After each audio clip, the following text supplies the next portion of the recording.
Paul said that the Jews required a sign and that the Greeks sought after wisdom, but we preach Christ crucified, unto the Jews a stumbling block, and to the Greeks foolishness. But, he says, to those that believe, Christ is the power of God and the wisdom of God. So what he's saying there is that when they were going and they were preaching the gospel to these different people, that they found that the Jewish mentality was, well, I will believe if you show some empirical, miraculous evidence, some unrefutable evidence, as if the resurrection of Jesus Christ from the dead wasn't enough.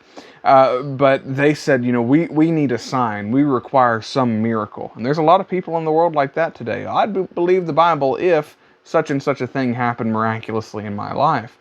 What Jesus says when he was talking about the rich man and Lazarus, though, the rich man found himself in hell, and he said to Abraham there, he said, send one from the dead, because I've got 5 brothers, and they'll believe if one comes back from the dead. And Abraham says, they have the law and the prophets. If they don't believe the law and the prophets, they wouldn't believe even if somebody rose from the dead. That's a pretty powerful statement. And then you have the Greeks who sought after wisdom, all right? And they wanted to reason everything and debate everything. And good grief, don't we see that in religious circles today? We see so much intellectualism. I love what Paul says later on in the next chapter. He says, I, brethren, when I came to you, came not with excellency of speech or of wisdom, declaring unto you the testimony of God. For I determined not to know anything among you save Jesus Christ and him crucified.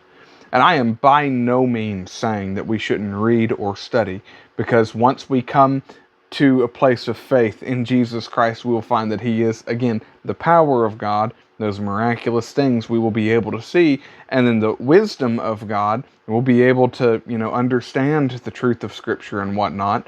I'm not saying that you shouldn't read and that you shouldn't try to understand and you shouldn't seek after these things, but if you are not committed to simple faith in the person of Jesus Christ, then it doesn't matter how many Puritans you read, and I love the Puritans. It doesn't matter how many philosophical or theological folks that you follow. It doesn't matter, because it's all going to be foolishness to you.